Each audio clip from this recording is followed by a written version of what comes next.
Morning business breakfast షోకి స్వాగతం. Asian markets లో కొంత వీక్ ట్రేడింగ్ ట్రెండ్ కనిపిస్తుంది. ఎస్టెక్స్ నిఫ్టీ ప్రస్తుతం 7540 దగ్గర ట్రేడ్ అవుతుంది. 25 పాయింట్ల నష్టంతో గ్లోబల్ క్యూస్ మార్కెట్స్ ను డామినేట్ చేస్తున్న సమయం ఇది. ఇరాక్ అంతర్యుద్ధం కొనసాగుతోంది.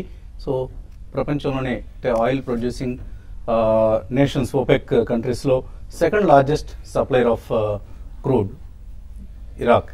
సో ఈ కంట్రీలో ఈ అంతర్యుద్ధం కొనసాగుతుంది. రెండు కీలకమైన నార్త్ ఇరాక్ లోని రెండు కీలకమైన నగరాలను అక్కడి కుర్దిష్ దళాలు స్వాధీనం చేస్తున్నాయి. సో కొంత ఇదంతా కూడా క్రూడ్ సప్లైస్ మీద, వరల్డ్ క్రూడ్ సప్లైస్ మీద ప్రభావం చూపించే అంశం. అఫ్ కోర్స్ క్రూడ్ ధరలు మరింత పెరగలేదు వీకెండ్. ఇది ఒక సంతోషించదగ్గ అంశం. $114-115 స్థాయి నుంచి ప్రస్తుతం $112.63 దగ్గర ట్రేడ్ అవుతుంది. బ్యారెల్ క్రూడ్, బ్రెంట్ క్రూడ్, అలాగే నైమెక్స్ క్రూడ్ $107 పైన ట్రేడ్ అవుతుంది. అండ్ ఇది కొంత మన ఎకానమీకి సంబంధించి ప్రతికూల పరిణామం. ఈ ఫ్యాక్టర్ కారణంగానే మనం శుక్రవారం రోజు మార్కెట్స్ నష్టపోవడం చూసాం, పతనం కావడం చూసాం. అండ్ ఒకవేళ $112 దగ్గరే కొనసాగుతుంది క్రూడ్ ప్రైస్ అనుకున్నా కూడా ఇది 4.2 rupees per litre under recoveries కి దారితీస్తుంది. అంటే గతంలో మనం ఏదైతే డీజిల్లో నో లాస్ సిచ్యువేషన్ కి మరొక 5-6 నెలల సమయం పడుతుంది. ఈ 5-6 నెలల్లో నెలకు ₹1 చొప్పున పెంచుకుంటూ వెళ్తే డీజిల్ పరిస్థితి నో లాస్ పరిస్థితికి వస్తుందని అనుకున్నాము. అది ఇప్పుడు 8 to 9 months వ్యవధికి వెళ్తుంది. అది కూడా ప్రభుత్వం ఇదే పరిస్థితిలో డీజిల్ ప్రైసెస్ ను పెంచుతూ వెళ్ళాలి. And of course petrol prices already deregulated కాబట్టి అవి ఆయిల్ మార్కెటింగ్ కంపెనీస్ ఎప్పటికప్పుడు అడ్జస్ట్ చేసుకుంటూ ఉంటాయి. ఇదంతా కూడా ఒక మనకు మ్యాక్రో ఎకనామిక్ ఫండమెంటల్స్ మీద చాలా చాలా ప్రభావం చూపించే అంశం. సో క్రూడ్ ప్రైసెస్ ని ఎవరు కూడా లైట్ తీసుకోరు, ఎకానమీ గురించి తెలిసిన వాళ్ళు ఎవరు కూడా. సో చాలా కీలకమైన అంశం. ఇరాక్ పరిస్థితి చక్కబడితేనే మనకు ఎకానమీకి సంబంధించి కావచ్చు, ఈవెన్ స్టాక్ మార్కెట్స్ కూడా ఇది కీలకమైన అంశం. సో అందుకనే ఎన్నో వారాల నెలల ఇన్ఫాక్ట్ బుల్ రన్ తర్వాత శుక్రవారం మార్కెట్స్ లో భారీ పతనం చూసాం. ఈ పరిస్థితి మరికొంత సమయం కొనసాగే అవకాశం కనిపిస్తుంది. ఇది ఒక రోజా 2 రోజుల లేకపోతే ఒక వారమా 2 వారాల అన్నది ఇప్పుడే తేలే అంశం కాదు. అండ్ ఈలోగా ఆఫ్ కోర్స్ మనకు బడ్జెట్ వ్యవధి కూడా ముంచుకొస్తుంది. అండ్ గత 4 రోజుల్లో పెరిగిన 550 పాయింట్ల లెవెల్ నిఫ్టీలో ఇది 110 పాయింట్లు మొన్న ఫ్రైడే రోజు తగ్గడం చూసాం. ఇప్పటికి కూడా మనం చూస్తే లాస్ట్ 1 month పరిస్థితి చూస్తే 5.88% పెరిగే ఉంది నిఫ్టీ. ఇంకా అయితే స్మాల్ అండ్ మిడ్ క్యాప్స్ లో భారీ నష్టాలు చూస్తాం మనం. ఒకవేళ ఇటువంటి పరిస్థితి కనుక కొనసాగితే మనం ఎప్పటికప్పుడు వాన్ చేస్తున్నాం, ఎటువంటి కంపెనీని పెడితే అటువంటి కంపెనీ కొనొద్దు, సెలెక్టివ్ గా క్వాలిటీ స్టాక్స్ లో ఇన్వెస్ట్ చేయండి. ఒకవేళ మార్కెట్స్ పడినా కూడా వాటిలో పతనం అంతగా ఉండకపోవచ్చని. సో మనం ట్రేడర్స్ ఫేవరెట్స్ ఏవైతే ఉంటాయో జేఎంఆర్లు లేదా జీవీకేలు ఆర్ సుజ్లాన్, అలోక్ ఇండస్ట్రీస్, ఇటువంటి కంపెనీస్ అన్ని కూడా లాస్ట్ వీక్ 10 to 20% నష్టపోవడం చూసాం. సో ఈ కరెక్షన్ ను మనం ఫ్యాక్టరింగ్ చేయాలి ఇటువంటి స్టాక్స్ లో ఎంటర్ అయ్యేటప్పుడు. సో పోర్ట్ఫోలియోలో కేవలం 10 to 20% మాత్రమే ఇటువంటి స్టాక్స్ క్యాలిక్యులేట్ చేయాలి. మిగిలినంతా కూడా క్వాలిటీ స్టాక్స్ ను, ఫండమెంటలీ స్ట్రాంగ్ స్టాక్స్ ను ఇంక్లూడ్ చేసుకుంటే పెద్దగా మనకు రిస్క్ చాలా తగ్గుతుంది. సో ఇది ఒక హెల్దీ కరెక్షన్ అని ఎక్కువ మంది భావిస్తున్నారు. కానీ ఈ కరెక్షన్ మరింతగా కొనసాగితే మాత్రం కొంత కన్సర్న్ తప్పదు, especially small and mid cap share holders కు. ఇక ఫుట్బాల్లో ఇవాళ కీలకమైన జర్మనీ పోర్చుగల్ మ్యాచ్ జరగబోతోంది. And mid caps, small caps ను ఎక్కువగా ఇష్టపడే వాళ్ళు మాత్రం క్వాలిటీ స్టాక్స్, ఇందాక మనం అనుకున్నట్లుగా సిఎస్సి లాంటివి, ఐషర్ మోటార్స్ లేకపోతే ఐఆర్బి ఇన్ఫ్రా, శోభా డెవలపర్స్, ఇటువంటి కంపెనీస్ పరిమితం అయితే Power Grid Corporation, Yes Bank, ఇటువంటి స్టాక్స్ ను పోర్ట్ఫోలియోస్ లో అట్టే పెట్టుకోండి. మిగిలిన స్టాక్స్ నుంచి మాత్రం జాగ్రత్తగా ర్యాలీస్ లో బయటపడే ప్రయత్నించండి.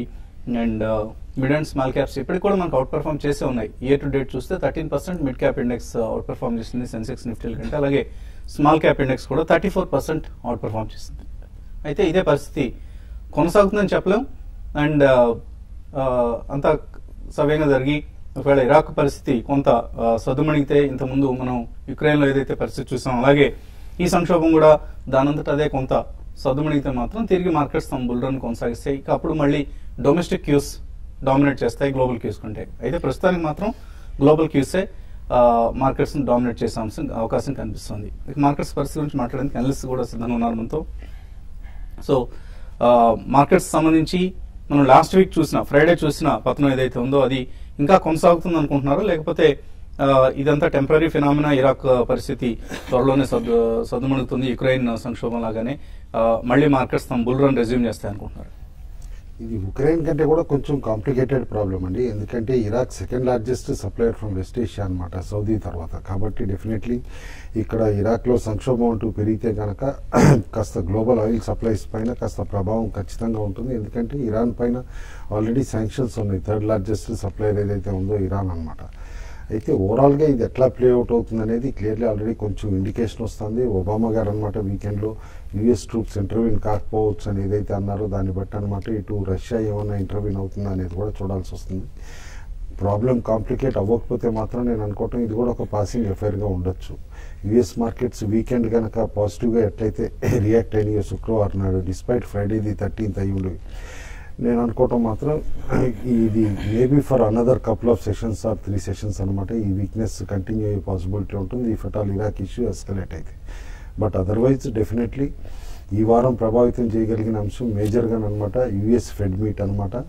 ఎందుకంటే ఎఫ్ఓఎంసీ మినిట్స్ తోటి ఇక్కడి నుంచి పాలసీ ఏదైతే టేపరింగ్ ఆటో పైలట్లో ఉందన్నమాట, నెక్స్ట్ స్టెప్ ఏం తీసుకుంటారు అనే దానిపైన యుఎస్ ఫెడ్ కమెంటరీ ఉంటుంది. అది ఇంపార్టెంట్ అవుతుంది. ఇవాళ వచ్చే హోల్సేల్ ప్రైస్ ఇండెక్స్ కూడా కేర్ఫుల్గా అబ్జర్వ్ చేయమంటాను. మోర్ దాన్ 0.2 కంటే ఇంక్రీజ్ ఎక్స్పెక్ట్ చేయట్లేదు. దానికంటే ఎక్కువ ఇంక్రీజ్ అయితే మాత్రం డబ్ల్యూపీఐ కొంచెం మార్కెట్ నెగిటివ్గా రియాక్ట్ అయ్యే పాసిబిలిటీ రూల్ అవుట్ చేయలేం.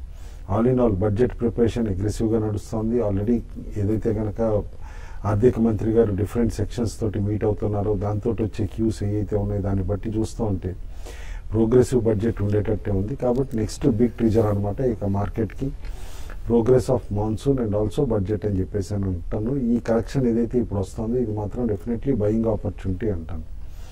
ఎందుకంటే చాలామంది మిస్డౌట్ ఫీలింగ్లో ఉన్నారనమాట. ఎందుకంటే ఎన్డీఏ ప్రభుత్వం ఇంత మెజార్టీతో వస్తుందని ఎక్స్పెక్ట్ చేయకుండా చాలామంది కొనకుండా కూడా ఉన్నారు స్టాక్స్ అనమాట బిఫోర్ ఎలక్షన్స్. వాళ్ళు 7,700 నిఫ్టీ ఎప్పుడైతే టచ్ అయిందో అరే మిస్ అయిపోయామన్న ఫీలింగ్లో ఉన్నారు. అలాంటి వాళ్ళందరికీ కూడా ఇప్పుడు మంచి ఆపర్చునిటీ వస్తుంది. చూసి గుడ్ స్టాక్స్, క్వాలిటీ స్టాక్స్ ఇప్పుడు పిక్ చేసుకోమని చెప్పేసి కూడా సజెస్ట్ చేస్తాను. సో డిఫెన్సివ్స్ అగ్రెసివ్గా ఉన్నాయి ప్రస్తుతం. లాస్ట్ ఫ్రైడే చూసిన అంతకుముందు థర్స్డే, వెన్స్డే కూడా డిఫెన్సివ్స్లోనే ఎక్కువ మనం బయింగ్ చూస్తున్నాం. సో ఇదే ట్రెండ్ కొనసాగుతుందా? ట్రేడర్స్ డిఫెన్సివ్ స్టాక్స్లో లాంగ్ పొజిషన్స్ తీసుకోవడం బెటరా, లేకపోతే ఇది ఒక బయింగ్ ఆపర్చునిటీగా ఈ డిప్స్ను సిక్లికల్స్లో బయింగ్కి వాడుకోవచ్చా? ఇప్పుడు ట్రేడర్స్ మాత్రం విషయానికి వస్తే ఇంకా నెక్స్ట్ 2-3 రోజుల వరకు కూడా డిఫెన్స్ స్టాక్స్ లోనే కొంత బయింగ్ ఉండే అవకాశం ఉంది. ఈ సిక్లికల్స్ తర్వాత ఈ మూమెంటమ్ స్టాక్స్ ఏవైతే అనుకుంటున్నామో వాటిలో కొంచెం కరెక్షన్ అనేది ఇంకా కొనసాగడానికి అవకాశం ఉంది. లాస్ట్ 3 ట్రేడింగ్ సెషన్ లో ఉన్న సెల్లింగ్ అనేది చూస్తే వాటిలో ఇంకా ఫర్దర్ గా ప్రైస్ కరెక్షన్ అనేది ఇంకా కొంత 5 to 10% దాకా ఒక్కొక్క స్టాక్ ని బట్టి ఉండే అవకాశం ఉంటుంది. కాబట్టి వాటికి ఇప్పట్లో బయింగ్ అయితే మరీ ముఖ్యంగా ట్రేడర్స్ మాత్రం వెళ్ళొద్దని చెప్తాను. ఏవైతే ఈ డిఫెన్స్ అనుకుంటున్నామో అటువంటి స్టాక్ లో బై చేసుకోవచ్చు. ఫర్ ఎగ్జాంపుల్ రాన్ బ్యాక్సీ ఒకటి ఈ రోజు కొంత పెరగడానికి అవకాశం ఉంటుంది. తర్వాత లుపిన్ ఒకటి కూడా కొంచెం ఈ రోజు 9083 దానిపైన సస్టైన్ అయితే ఈవెన్ 1000 రూపీస్ దాకా టచ్ చేయడానికి అవకాశం ఉంటుంది. డాక్టర్ రెడ్డి ల్యాబ్స్ లో కూడా long positional traders long position తీసుకోవచ్చు. ఈ విధంగా వీటి ఫార్మా స్టాక్స్ లోనే లాంగ్ పొజిషన్స్ ఉండమంటాను. తర్వాత ఎఫ్ఎంసీజీ మాత్రం అయితే మామూలుగా ఈ సీజన్ లో ఎఫ్ఎంసీజీ పెరగాలి. అయితే మనం ఇన్ని రోజులు ఇరాక్ ఇష్యూ ఒకటి, తర్వాత మన మాన్సూన్ కూడా మన మార్కెట్స్ ఇట్లా వీక్ కావడానికి ఒక మాన్సూన్ కూడా ఒక రీజన్ అని చెప్పొచ్చు. ఇప్పటి వరకు మాన్సూన్ ఏమాత్రం ఎంకరేజింగ్ గా లేదు. లాస్ట్ 15 days బిలో నార్మల్ గా ఉంది. కాబట్టి అది స్ప్రెడ్ కూడా చాలా స్లోగా మనకి మూవ్ అవుతుంది. కాబట్టి ఇది కూడా కొంచెం మార్కెట్స్ కి నెగిటివ్ అంశం. కాబట్టి ఎఫ్ఎంసీజీలో కూడా పెద్దగా పెరగకపోవచ్చు. ఐటీ అండ్ ఫార్మా స్టాక్స్ లోనే లాంగ్ పొజిషన్ తీసుకోమంటాను. ఇంకా పిఎస్యూ బ్యాంక్స్ తర్వాత అదర్ మిడ్ క్యాప్ బ్యాంక్స్ కొంత వీక్ కావడానికి అవకాశం ఉంటుంది. షార్ట్ టర్మ్ కోసం నెక్స్ట్ 2-3 ట్రేడింగ్ సెషన్స్ కోసం బ్యాంకింగ్ స్టాక్స్ లో హై లెవెల్లో సెల్ చేయమంటాను. లాస్ట్ వీక్ మనం చూసి చెప్పాము బ్యాంక్ నిఫ్టీని కూడా సెల్ చేయమని. అది ఇంకా బ్యాంక్ నిఫ్టీ ఇంకా ఫర్దర్ గా వీక్ అయ్యే అవకాశం ఉంది. ఇక్కడ నుంచి 300 to 400 పాయింట్స్ దాకా కరెక్షన్ రావచ్చు బ్యాంక్ నిఫ్టీలో. కాబట్టి ఎవ్రీ రైజ్ లో బ్యాంక్ నిఫ్టీని కూడా కరెక్ట్ సెల్ చేయమంటాను. ఓవరాల్ పరంగా చెప్పాలంటే ట్రేడర్స్ మాత్రం ఒక ఫార్మా అండ్ ఐటీని పక్కన పెడితే మిగతా సెక్టర్ లో కూడా sell rallies next 2 to 3 days కోసం హైయర్ లెవెల్ సెల్ చేయమని చెప్తానండి. కాలర్స్ లైన్ లో ఉన్నారు. ఫస్ట్ కాలర్ లైన్ లో ఉన్నారు మూర్తి విజయవాడ నుంచి. హలో, నమస్కారం. నమస్తే గారు, నేను అత్తిబాట ఒకటి టాటా ఎల్ఎస్సీ ఒకటి కొందాం అనుకుంటున్నానండి. మార్కెట్ డౌన్ అవుతుంది కదా, మనం ఏ లెవెల్లో కొనొచ్చో చెప్పండి. నేను లాంగ్ టర్మ్ కోసం కొంటాను అనమాట. Atul auto and Tata Elxsi. టాటా ఎలక్సీ విషయానికి వస్తే చూసామండి మనం, ఇది చాలా మంచి ర్యాలీ చూసాం ఈ స్టాక్ లో, కంటిన్యూగా చూసాము. అయితే కొంత ఈ లెవెల్లో అనేది ఈ స్టాక్ 200 నుంచి పెరుగుతూ వస్తుంది కాబట్టి ఈ లెవెల్లో కొంత స్టాక్ లో ఎక్స్పెన్సివ్ కనపడుతుంది. ఇది కూడా ఒక కరెక్షన్ ఆల్రెడీ మనం చూసాం, 660 నుంచి ఒక 500 లెవెల్స్ దాకా కరెక్షన్ వచ్చింది. మీరు లెవెల్ అడుగుతున్నారు కాబట్టి అరౌండ్ 460 దాకా ఈ స్టాక్ ఇంకా ఫర్దర్ గా వీకే 460 to 440 దాకా రావచ్చండి. కాబట్టి మీరు అక్కడ వరకు మీరు వెయిట్ చేయమని చెప్తాను. అతుల్ ఆటో విషయానికి వస్తే ఇది కూడా కొంచెం మార్కెట్లో ఇప్పుడే మిడ్ క్యాప్ లో కరెక్షన్ వస్తుంది కాబట్టి అతుల్ ఆటో కూడా కరెంట్ లెవెల్స్ నుంచి ఇంకా కొంత కరెక్ట్ అయ్యి అరౌండ్ 380 to 360 దాకా రావచ్చండి. ఏదైనా కూడా 380 దగ్గర అతుల్ ఆటోని బై చేసుకోవచ్చండి.